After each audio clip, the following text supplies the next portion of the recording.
घर कितनी दूर है। जब स्टेशन पर पहुंचे तो उन्होंने पूछा कि अब यहाँ से घर कितनी दूर है, क्योंकि वह बहुत लेट हो गए थे। जब उन्होंने देखा तो उन्हें पता चला कि यहाँ से अभी 10 किलोमीटर है। तो सभी और ज़्यादा परेशान हो गए थे, लेकिन उन्हें पता था कि अब यहाँ से कोई भी साधन लेकर पहुँचेंगे।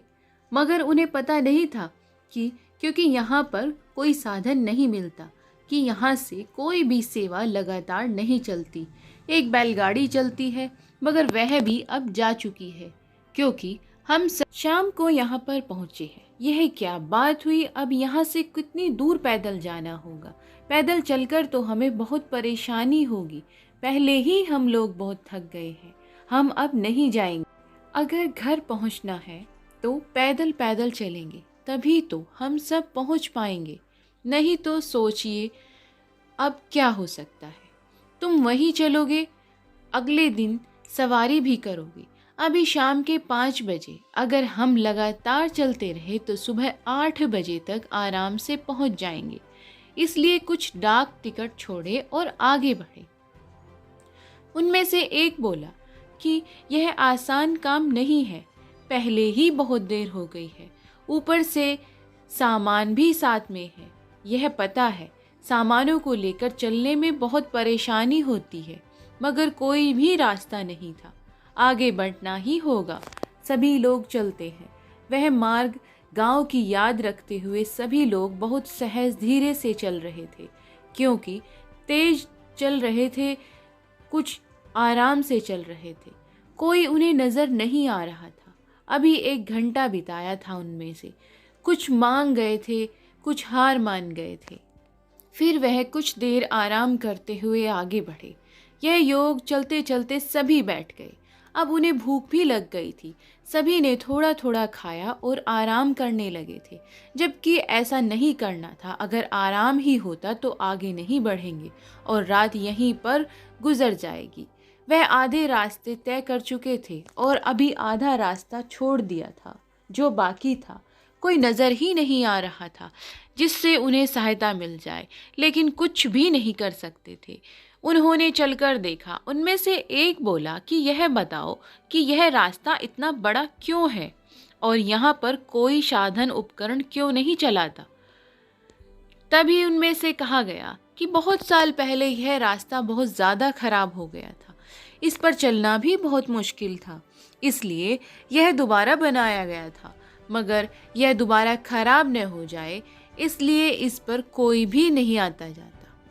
अगर किसी के पास कार है तो वह ले जा सकता है, लेकिन यह ऊपरी बस नहीं चला सकता। यहाँ कोई बस कार नहीं चलती, इसलिए रास्ते खराब हो जाते हैं और परेशानी बढ़ती जाती है। अगर कोई यहाँ साधन चलता भी है तो वह उसे कभी नुकसान नहीं पहुँचाता, इसलिए दूसरा कोई साधन नहीं चला सकता। इस तरह यहाँ सभी को अपने उपकरण और साधन लाने की मनाही है। सभी लोग फिर से चलने लगे। उनका बहुत समय तो पहले ही खराब हो गया था, लेकिन वह आराम करने लगे थे। बहुत मुश्किल से ही वह चल रहे थे और समय भी तो नहीं था। इसमें से कुछ लोग आउटलुक भी हो गए थे। जिस समय चौकिया थी वह समय बहुत चूक गए थे। अभी 8 बज रहे थे, मगर रास्ता अभी भी तय नहीं हुआ था। अब अंधेरा हो गया था, कुछ भी नजर नहीं आ रहा था। बस के सामने रास्ता दिखाई दे रहा था। उसी समय वो चलते रहे। कुछ डर भी रहे थे, क्योंकि दोनों ओर पेड़ लगे थे और आवाज़ सी आ रही थी कि कोई उन्हें देख रहा है। जब कुछ नज़र ही नहीं आता तो क्या समझ में आता कि वह सभी जा रहे हैं। अभी भी 2 किलोमीटर का रास्ता बचा हुआ था। उन्हें इतनी नींद आ गई थी कि आगे बढ़ना बहुत कठिन था। बहुत मुश्किल से वह सभी लोग चल पा रहे थे। उठ गए तो होगा ही, अब इसके अलावा कुछ नज़र नहीं आता।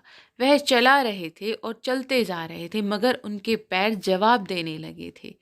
आगे बढ़ना उनकी मजबूरी थी, क्योंकि अगर ऐसा नहीं हुआ तो रात में क्या होगा, और यहाँ रुकना बहुत ज़्यादा खतरनाक है। डर तो उन्हें पहले ही लग रहा था, क्योंकि अंधेरा हो चुका था।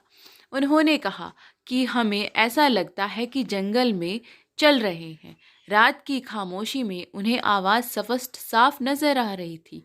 यह आवाज़ किसकी है हमें पता नहीं, कि हम सिर्फ डाक टिकट हैं, कि हमारे घर चौक है, इसलिए जल्दी आगे बढ़ सकते हैं। जोखिम से कोई लाभ नहीं होगा। यह बात सभी जानते हैं। हम अगर शहर में होते तो आराम से कहीं भी पहुंच जाते, मगर यहाँ आना सबसे बड़ी समस्या थी। तभी उन्हें गांव में बिजली नजर आ रही थी कि वह गांव में पहुंच गए थे, लेकिन घर तक तो चौकियों को बहुत मुश्किल पहुंचना था। लेकिन जब मंजिल करीब हो तो मंजिल से कोई फायदा नहीं था, कि सभी उस समय भागकर घर की ओर पहुंचते थे। जो कि पहले सब चल नहीं रहे थे, वो भी अब दौड़कर घर पहुंचने लगे।